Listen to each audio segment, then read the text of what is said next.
మాజీ ప్రధాని పివి నరసింహారావుకు దేశ అత్యున్నత పౌర పురస్కారం భారతరత్న ప్రకటించడం పట్ల ముఖ్యమంత్రి రేవంత్ రెడ్డి హర్షం వ్యక్తం చేశారు.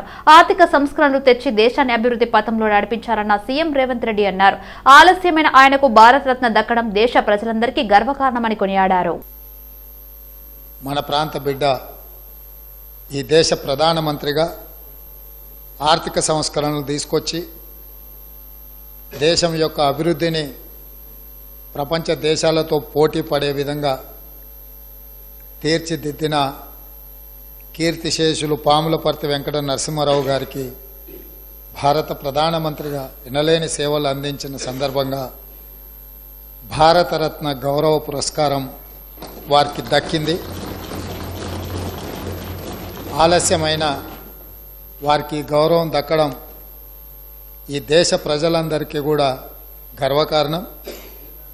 ఈ సందర్భంగా నా తరఫున, ఈ సభ తరఫున, తెలంగాణ ప్రజలందరి తరఫున వారి కుటుంబ సభ్యులకు, అభిమానులకు, అడుగడుగున వారి రాజకీయ ఎదుగుదలకు సహకరించిన కాంగ్రెస్ పార్టీ నాయకులకు, ప్రధానంగా శ్రీమతి సోనియా గాంధీ గారు వారు ప్రధానమంత్రిగా ఎన్నికవ్వడానికి, ప్రభుత్వాన్ని నడిపించడానికి సహకరించి ఆనాడు నిజాంలకు వ్యతిరేకంగా రజాకర్ల దాష్టికం మీద పోరాటం చేసి హైదరాబాదు రాష్ట్ర విముక్తిలో అత్యంత కీలక పాత్ర పోషించిన కీర్తిశేషులు పివి నరసింహారావు గారికి భారతరత్న వచ్చిన సందర్భంగా ఈ సభంతా కరతాళ ధ్వనులతోటి వారికి, వారి కుటుంబానికి ధన్యవాదాలు చెప్పి వారి కుటుంబాన్ని మనస్ఫూర్తిగా అభినందిస్తున్నా. ఇది మన అందరికీ గర్వకారణం. ఈ సభ ద్వారా వారికి అభినందనలు తెలియజేస్తున్నా. అధ్యక్ష, అసెంబ్లీలో మంత్రి పొన్నం ప్రభాకర్ గారిని కలిసిన యాదవ కురుమ సంఘ నేతలు కలిశారు. ఎన్నికలో ఇచ్చిన హామీ మేరకు గొల్లకురుమ కార్పొరేషన్ ఏర్పాటు చేయాలని గొల్లకురుమ సంఘ నేతలు మంత్రికి వినతి పత్రం సమర్పించారు. గొల్లకురుమ సంఘ నేతల వినతిపై స్వీకరించిన సానుకూలంగా మంత్రి పొన్నం స్పందించారు. ప్రజల కోసం ఏర్పడిన ప్రభుత్వ కాంగ్రెస్ ని తప్పకుండా గొల్లకురుమలకు న్యాయం చేసే విధంగా కృషి చేస్తామని హామీ ఇచ్చారు.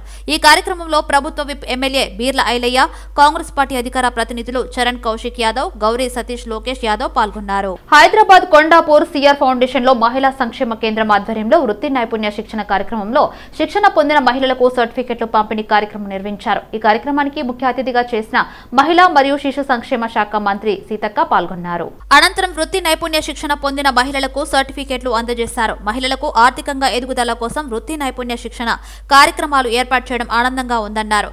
ప్రభుత్వం తరపున సిఆర్ ఫౌండేషన్ మహిళా సంక్షేమ సంఘానికి తమ వంతు సహాయం ₹1,00,000 అందజేస్తామని హామీ ఇచ్చారు. మరి మా లెక్క మీరు పోరాటాలు చేయకున్నా పర్వాలేదు, కానీ గొంతులు పెంచండి, ప్రశ్నించండి. మేము గన్నులు పట్టినాము, పెన్నులు పట్టినాము, సుత్త కొడవలు పట్టినాము, బర్షలు పట్టినాము, బాణాలు పట్టినాము, పోరాటం చేసినాము. ఆ పోరాటాల ఫలితంగానే మరి ఎంతో కొంత ఈనాడు ఉన్నటువంటి ఇట్లాంటి ప్రశ్నించే ప్రజాస్వామిక వ్యవస్థలు ఏర్పడ్డాయి. కానీ ఇప్పుడు మళ్ళీ అవి రకరకాల రూపంలో కొన్ని కార్పొరేట్ కంపెనీలకో కొంతమందికో పోకుండా ఉండాలి అంటే, మరి సంపద అంతా అందరికి చెందాలంటే ఖచ్చితంగా మనలాంటి గొంతులు ఎప్పుడు ప్రశ్నిస్తూనే ఉండాలి. ఎక్కడ అన్యాయం జరిగితే అక్కడ ప్రశ్నించాలి. మరి ధైర్యంగా ముందుకు రావాలి మహిళలంతా కూడా. నాకెందుకులే, పక్కన రోడ్ల మీద అన్యాయం జరుగుతుంటే, అఘాత్యాలు జరుగుతాయి, లేకుంటే పక్క ఇంట్లో మరి ఆడవాళ్ళని ఇబ్బంది పెడుతుంటే, లేదా రేప్స్ జరుగుతుంటే మనం ప్రశ్నించడం ఎందుకు అని కాకుండా ఖచ్చితంగా సంబంధిత అధికారులకు ఇన్ఫర్మేషన్ ఇవ్వడము, లేదా అప్పటికప్పుడైతే మనం పోయి అడ్డుకోవడము, లేదా ధైర్యంగా ఎవిడెన్స్ ఇవ్వడము, ఇట్లాంటివి కూడా మనం చేయాలి.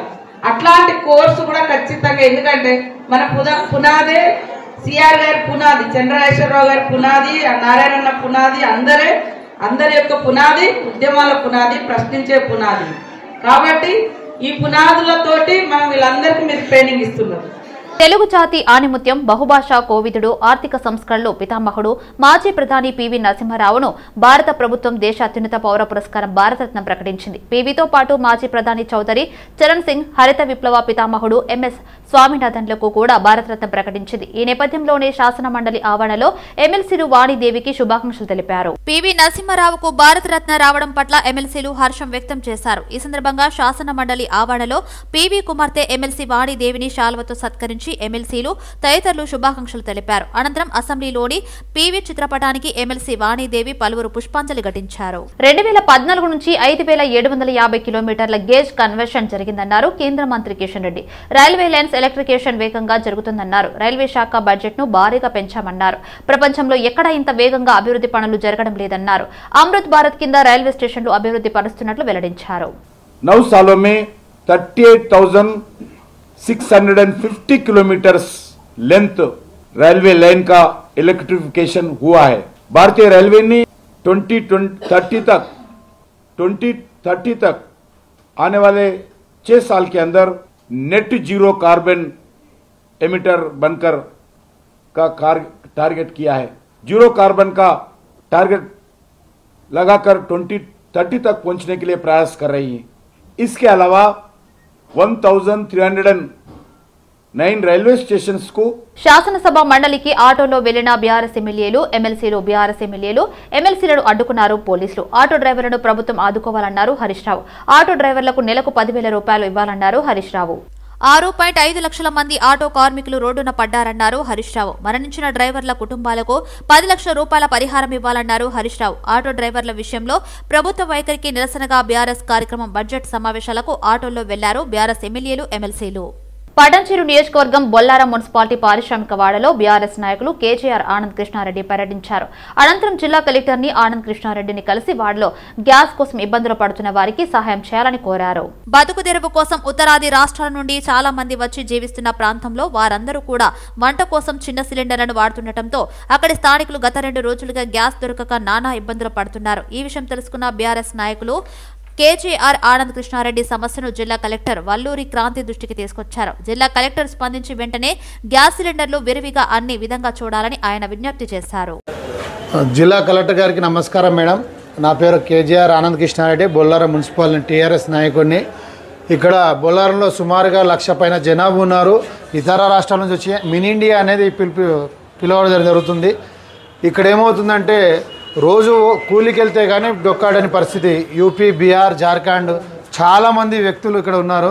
వీళ్ళు ఏంటంటే రోజువారీగా వారానికి ఒక్కోసారి సిలిండర్ నింపుకుంటారు. మొన్న చిన్న ఇన్స్టిట్యూట్ జరిగింది, దానివల్ల మీరు డిపార్ట్మెంట్ వాళ్ళు చెప్పి బ్యాన్ చేయడం జరిగింది, సంతోషమే. కాకపోతే దీనివల్ల ఇక్కడున్న జనాభాకు ఏమైందంటే సడన్లీ బంద్ చేయడం వల్ల వాళ్ళకు పెద్ద సిలిండర్ లేదు, చిన్న సిలిండరే. పోనీ కట్టెల పొయ్యి మేము వండుకున్నామంటే కట్టెల పొయ్యి వండుకునే పరిస్థితి ఇక్కడే లేదు. ఇది పట్టణం కాబట్టి కట్టెల పొయ్యి వండుకునేట్టు లేదు మేడం. దయచేసి మీరు ఇప్పుడు ఈ సిలిండర్ అయితే మన గవర్నమెంట్ పర్మిషన్ ఇచ్చిన సిలిండర్లు, ఈ సిలిండర్ కూడా మన దగ్గర డిస్ట్రిబ్యూట్ అవ్వట్లేవు. మన బొల్లారంలో మొత్తం కిరాణా షాప్లో కానీ పాన్ షాప్లలో ఇలాంటి సిలిండర్ డిస్ట్రిబ్యూటెడ్ చేస్తే మన పేదవాళ్ళు అందరికీ లబ్ధి చెందుతుంది. దయచేసి, ఎందుకంటే వాళ్ళు పెద్ద సిలిండర్ 1,200 పెట్టి కొనలేని పరిస్థితిలో వీళ్ళు 100-200 రూపాయలు పెట్టి ప్రతిరోజు 2 రోజులకోసారి 3 రోజులకోసారి నింపుకొని వెళ్ళి బతకడం జరుగుతుంది, వండుకొని తిని బతకడం జరుగుతుంది. కానీ సడన్గా ఇప్పుడు బంద్ చేయడం వల్ల వీళ్ళందరూ రోడ్డు మీదకి వచ్చేసి 2 రోజులు అయిందంట పాపం, 2 రోజుల నుంచి వండుకోలేరు. దయచేసి మీ దృష్టికి తీసుకొస్తున్నాను మేడం. 2 చేతులు జోడించి వీళ్ళ తరఫు నుంచి, వీళ్ళకి భాష రాదు కాబట్టి నేను తెలుగులో మీకు ట్రాన్స్లేషన్ చేస్తున్నాను. వాళ్ళు ఎంతసేపు హిందీలో చెప్పారు వాళ్ళ బాధ, మీకు చెప్తున్నాను. దయచేసి వాళ్ళ బాధ అర్థం చేసుకొని, మీరు పేదల బాధ అర్థం చేసుకునే కలెక్టర్ అని నాకు తెలిసింది. కావున మీ అందరికీ, మీ కలెక్టర్ గారికి రిక్వెస్ట్ చేసుకుంటున్నాను, వీళ్ళకి ఇలాంటి సిలిండరు గవర్నమెంట్ నుంచి వచ్చే సిలిండర్, చిన్న సిలిండర్ అన్న డిస్ట్రిబ్యూటెడ్ చేసేటట్టు మీరు తొందరగా బొల్లారికి పంపించి ప్రతి అందరికీ అందజేస్తే బాగుంటుంది మేడం. లేకపోతే వాళ్ళు ఆకలితో చనిపోవాల్సి వస్తుంది. దయచేసి అర్థం చేసుకొని తొందరగా మీరు సిలిండర్ అందజేటట్టు చేస్తారని ఆశిస్తున్నాను. గవర్నర్ ప్రసంగంలో అరచేతిలో వైకుంఠం చూపించారన్నారు బీఆర్ఎస్ ఎమ్మెల్యే పల్లా రాజేశ్వరరెడ్డి. గవర్నర్తో 30 మోసాలు 60 అబద్దాలు చెప్పించారన్నారు. ప్రజాభవన్ వచ్చే వారికి ఫిర్యాదులు తీసుకునేందుకు ఎవరూ లేరన్నారు. 2 నెలల్లో ఎవరి సమస్యలైనా పరిష్కరించారా అని ప్రశ్నించారు. ఆరోగ్యశ్రీ ద్వారా ఎవరికైనా 10 లక్షల రూపాయలు ఇస్తున్నారని అన్నారు. 13 హామీలిచ్చి 2 పూర్తి చేశామంటూ ప్రచారం చేసుకుంటున్నారని వెల్లడించారు. బస్సులు సరిపడలేక మహిళలు ఇబ్బందులు పడుతున్నారని పల్లా రాజేశ్వరరెడ్డి అన్నారు. మహాలక్ష్మి పథకం ఎప్పుడు అమలు చేస్తారో స్పష్టం చేయాలన్నారు.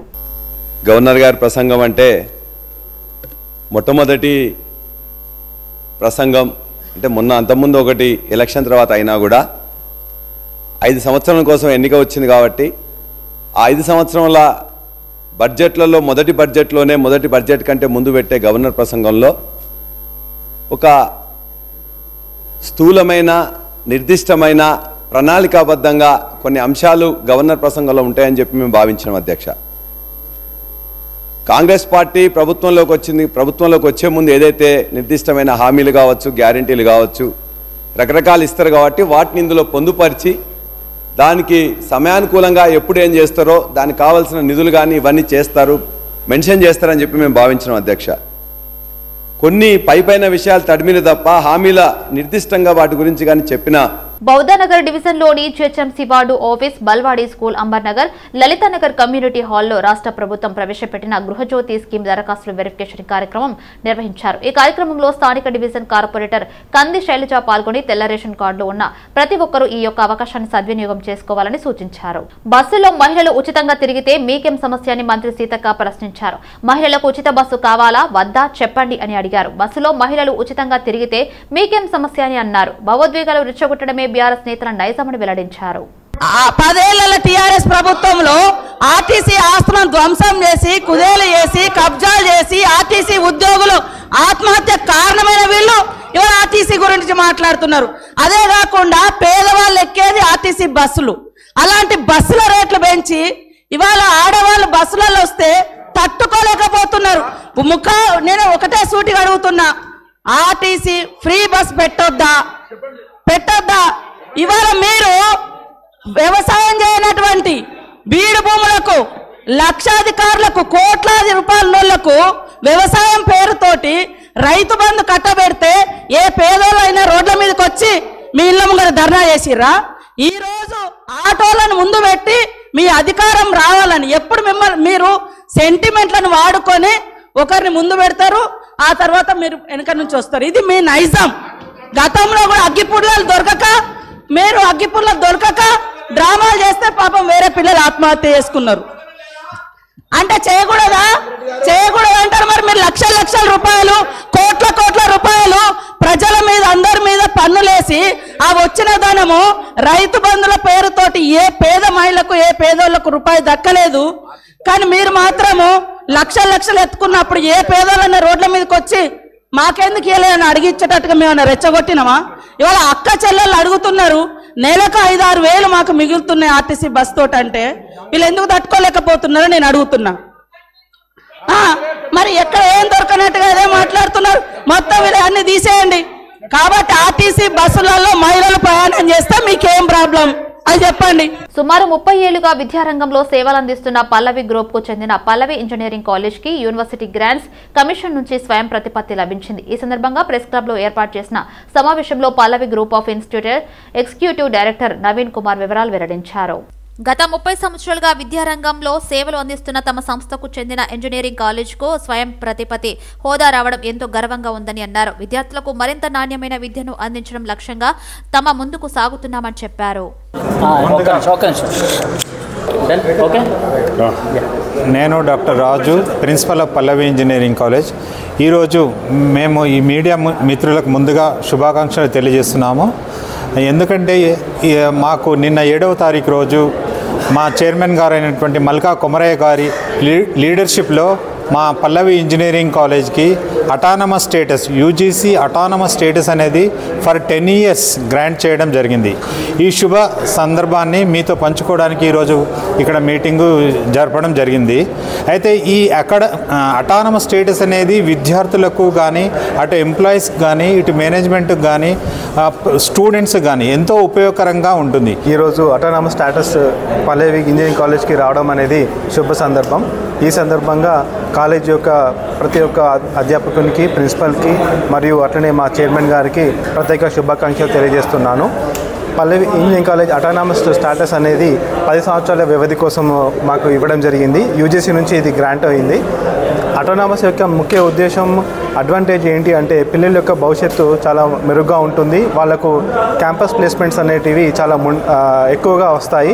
దీనివల్ల వాళ్ళ ప్లేస్మెంట్స్ కానీ తర్వాత వాళ్ళ రేపు ఫ్యూచర్ స్టడీస్కి కానీ ఇది బాగా దోహదపడుతుంది. ఉన్నత విద్య అభ్యసించడానికి కూడా ఇది ఒక మెయిన్ అసెట్గా వాళ్ళకి నిలుస్తుంది. అట్లాగే మేము పోయిన 6 నెలల క్రితమే ఇక్కడ ఒక 6 నెలల క్రితమే మేము ఇక్కడ ప్రెస్ క్లబ్లో మీటింగ్ పెట్టేసి నాక మాకు వచ్చిందని చెప్పేసి డిక్లరేషన్ చేశాము. సో 6 నెలల తక్కువ సమయంలోనే ఇప్పుడు మాకు ఆటోనామస్ కూడా గ్రాంట్ అయింది. ఫ్యూచర్లో ఆల్రెడీ మేము MBA కూడా అప్లై చేశాము. అది కూడా మాకు వస్తుందని చెప్పి బాగా గట్టి నమ్మకం ఉంది. ఇదే విధంగా ఫ్యూచర్లో పల్లవి ఇంజనీరింగ్ కాలేజ్ని MBAను అదర్ ఉప్పల్ బగాయత్లోని కాలభైరవ స్వామి దేవాలయాన్ని ఎమ్మెల్యే బండారి లక్ష్మారెడ్డి సందర్శించారు. అమావాస్య సందర్భంగా స్వామివారికి ఆలయ కమిటీ సభ్యులతో కలిసి ప్రత్యేక పూజలు నిర్వహించారు. అనంతరం ఎమ్మెల్యేలకు ఆలయ పూజారి తీర్థ ప్రసాదాలు అందజేశారు. ఈ కార్యక్రమంలో పార్టీ కార్యకర్తలు, నాయకులు పాల్గొన్నారు. ఉస్మానియా యూనివర్సిటీలో పనిచేస్తున్న కాంట్రాక్ట్ అవుట్సోర్సింగ్ ఉద్యోగులను వెంటనే పర్మినెంట్ చేయాలని Osmania university contract outsourcing union నాయకులు డిమాండ్ చేశారు. సమస్యను పరిష్కరించాలని కోరుతూ ఉస్మానియా యూనివర్సిటీ ఆర్ట్స్ కళాశాల వద్ద ప్లకార్డులు పట్టుకుని అవుట్సోర్సింగ్ ఉద్యోగులు నిరసనకు దిగారు. ఓయూలో అవుట్సోర్సింగ్ విధానాన్ని తొలగించి ఉద్యోగులను పర్మినెంట్ చేయాలని కాంట్రాక్ట్ ఉద్యోగులు కోరారు. ఉద్యోగులకు వేతనాలు ఏజెన్సీల ద్వారా కాకుండా యూనివర్సిటీ ద్వారా చెల్లించాలని డిమాండ్ చేశారు. 2014లో వచ్చిండు, అయిపోయింది, ఏమీ పరిష్కారం చేయలేదు. 19లో మళ్ళా వచ్చిండు, ఏమైనా చేశాడంటే ఉన్నది కూడా ఖాళీ చేశాడు. మొన్న ఎప్పుడో రాహుల్ గాంధీ అంటున్నాడట, ఏమని మన ప్రొఫెసర్ అరగోపాల్ సారు 6 ప్రొఫెసర్లు వెళ్ళి కలిశారు ఢిల్లీలో. ఇలాగా మేధావులకి వాయిస్ లేదు, ప్రజాస్వామ్యం లేదంటే రాహుల్ గాంధీ ఒకటే మాట అన్నాడట, రేపు మళ్ళా బీజేపీ పవర్లోకి వస్తే మనలందరినీ తీసుకెళ్లి జైల్లో పెడతాడు ఈ నరేంద్ర మోడీ అని. కేంద్ర రాష్ట్ర ప్రభుత్వాల కార్మిక వ్యతిరేక విధానాలను నిరసిస్తూ తెలంగాణ రాష్ట్ర మోటార్ ట్రాన్స్పోర్ట్ వెహికల్ ఐకాసా ఈ నెల 16న రాష్ట్ర వ్యాప్తంగా బంద్ కు పిలుపునిచ్చింది. కార్మిక సమస్యలపై చేపడుతున్న రవాణా బంద్ కార్యక్రమాన్ని విజయవంతం చేయాలని మోటార్ ట్రాన్స్పోర్ట్ వెహికల్ ఐకాసా నేతలు కోరారు. కేంద్ర ప్రభుత్వం 2019 మోటార్ వాహనాల చట్టాన్ని తీసుకురావడం వలన దేశంలోని అనేక మంది డ్రైవర్లకు, ఓనర్లకు తీవ్ర నష్టం జరిగిందని ఐకాసా నాయకులు తెలిపారు. ఈ చట్టాన్ని అనుసరించి ఈ మధ్యనే కేంద్ర ప్రభుత్వం హిట్ రన్ చట్టాన్ని తీసుకురావడం వలన డ్రైవర్లకు తీవ్ర నష్టం ఏర్పడిందన్నారు. ఈ చట్టం వలన రోజువారీగా డ్రైవింగ్ చేసుకుని జీవించే డ్రైవర్లపై పెనుభారం పడుతుందని, వెంటనే ఈ చట్టాన్ని కేంద్ర ప్రభుత్వం రద్దు చేయాలని కోరారు. అలాగే మహాలక్ష్మి పథకంలో భాగంగా తెలంగాణ రాష్ట్ర ప్రభుత్వం ఆర్టీసీ బస్సులలో మహిళలకు ఉచిత ప్రయాణం ఇవ్వడం వల్ల నష్టపోయిన ఆటో డ్రైవర్ ఆదుకోవాలని కోరారు. ముఖ్యంగా మాకేదైతే నరేంద్ర మోడీ గారు అధికారంలోకి వచ్చిన తర్వాత, బీజేపీ ప్రభుత్వం అధికారంలోకి వచ్చిన తర్వాత 2019లో మోటార్ వాహనాల చట్టాన్ని తీసుకురావడం జరిగింది. ఆ చట్టంలో భాగంగానే పోయిన నెలలో జనవరిలో హిట్ అండ్ రన్ అనే చట్టాన్ని కొత్తగా తీసుకురావడం జరిగింది. ఆ హిట్ అండ్ రన్లో డ్రైవర్ ఏదైనా యాక్సిడెంట్ చేస్తే 10 సంవత్సరాల జైలు శిక్ష, 7 లక్షల రూపాయల జరిమానా అనేది ఉన్నది. దాన్ని తాత్కాలిక కేంద్ర ప్రభుత్వం ట్రక్కు డ్రైవర్లు, లారీ డ్రైవర్లు సమ్మె చేయడం వల్ల తాత్కాలికంగా ఆపివేయడం జరిగింది. అయినా కూడా దాన్ని పూర్తిగా రద్దు చేయాలని చెప్పి భారతదేశ వ్యాప్తంగా మోటార్ రంగ కార్మికులు సమ్మెలో పాల్గొంటున్నారు. ఇక రెండవది, తెలంగాణ రాష్ట్రంలో నూతనంగా ఏర్పడ్డటువంటి కాంగ్రెస్ ప్రభుత్వం ఏదైతే మహిళలకు ఫ్రీ పథకం బస్సు తీసుకొచ్చిందో దాని ద్వారా ఇలా లక్షలాది మంది, ఈ రాష్ట్రంలో 6,50,000 మంది ఆటో కార్మికులు డ్రైవర్లుగా ఉన్నారు. వారందరూ ఈ 2 నెలల కాలంలో గిరాకులు లేక ఆత్మహత్యలు చేసుకోవడం జరిగింది, 22 మంది. కావున ప్రభుత్వం తొందరగా స్పందించి వారిని కాపాడాలని చెప్పి మేము జేఏసీగా డిమాండ్ చేస్తున్నాం ఈ రాష్ట్ర ప్రభుత్వాన్ని. ఇకపోతే ప్రభుత్వానికి మరీ మేము విజ్ఞప్తి చేస్తున్నాం, మీరు ఎంత ఆలస్యం చేస్తే అంత ప్రమాదంలో ఇలా ఆటో కార్మికులు నెట్టబడుతున్నారు. ఇలా ఓలా, ఊబర్ ఏదైతే 2 వీలర్ వెహికల్ ఓన్ ప్లేట్ ఉందో దాన్ని తక్షణమే నిషేధించాలని మేము ఈ మీడియా ద్వారా ప్రభుత్వానికి మేము డిమాండ్ చేస్తున్నాం. ఎందుకంటే ఓన్ ప్లేట్ బైక్ల వల్ల ఇలా పూర్తిగా ఆటో కార్మికులకు వారికి దండలు లేక ఇబ్బంది గురవుతున్నారు. అదేవిధంగా ఏదైతే సంక్షేమ బోర్డు ఇస్తా అని చెప్పినో వెంటనే అమలు చేయాలని చెప్పి కూడా ఈ మీడియా ద్వారా మేము ప్రభుత్వానికి విజ్ఞప్తి చేస్తున్నాం. మరి 12,000 ఏదైతే మీరు సంవత్సరానికి ఇస్తాని మేము ఎలక్షన్ల మేనిఫెస్టో పెట్టుకున్నటువంటి డిమాండ్నే మేము అమలు చేయమంటున్నాం. హుడా కాంప్లెక్స్ పార్క్ పక్కనే ఉన్న చెత్త సేకరణ కేంద్రాన్ని జీహెచ్ఎంసీ శానిటైజేషన్ విభాగం డిఈ నీలిమ పరిశీలించారు. ప్రజలు చెత్తను వేయకుండా అవగాహన కల్పించారు.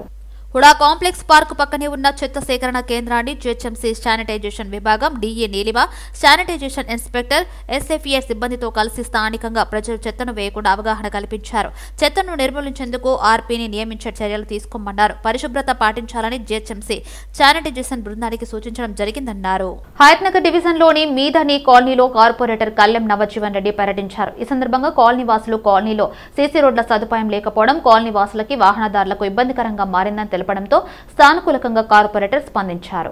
సంబంధిత అధికారులతో సమీక్షించి వీలైనంత త్వరగా సీసీ రోడ్ల నిర్మాణం చేపడతామని తెలిపారు. కార్పొరేటర్ కల్లెం జీవన్ రెడ్డి అదేవిధంగా కాలనీలో ఉన్నటువంటి పార్కులో చెట్లు చెత్తా చెదరం పేరుకుపోవడంతో పార్కులో అసాంఘిక కార్యకలాపాలు జరుగుతున్నాయని తెలపడంతో వెంటనే సంబంధిత శానిటేషన్ సిబ్బందిని పిలిచి కాలనీలో ఉన్నటువంటి పార్కుల పరిసరాలు శుభ్రపరచాలని తెలిపారు. ఈ కార్యక్రమంలో కాలనీ అధ్యక్షుడు చంద్రశేఖర్ రెడ్డి, కాలనీ సంక్షేమ సంఘం సభ్యులు అంజయ్య గౌడ్, గోపాల్ రెడ్డి, మల్లారెడ్డి, రామ్రెడ్డి, సోమేశ్వర్ గౌడ్, మహేందర్ రెడ్డి, కాలనీ వాసులు తదితరులు పాల్గొన్నారు.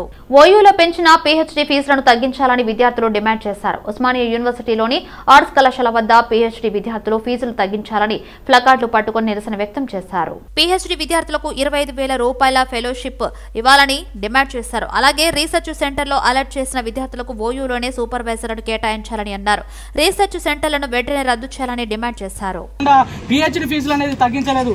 ఆ క్రమంలో మన కాంగ్రెస్ శాసనసభ పక్ష నేతగా ఉన్నటువంటి బట్టి విక్రమార్క గారిని కలిసి వినతి పత్రం ఇచ్చినటువంటి క్రమంలో అప్పుడు బట్టి విక్రమార్క గారు అసెంబ్లీలో ప్రస్తావించి ఈ యొక్క పీహెచ్డీ ఫీజులు అనేది తగ్గించాలి, వెనక్కి తీసుకోవాలని చెప్పేసి ఆ రోజు మాట్లాడడం జరిగింది. కాబట్టి ఈ రోజు బట్టి విక్రమార్క గారు ఉప ముఖ్యమంత్రిగా ఉన్నారు. కాబట్టి బట్టి విక్రమార్క గారికి రాష్ట్ర ప్రభుత్వానికి మేము ఒకటే విజ్ఞప్తి చేస్తా ఉన్నాం.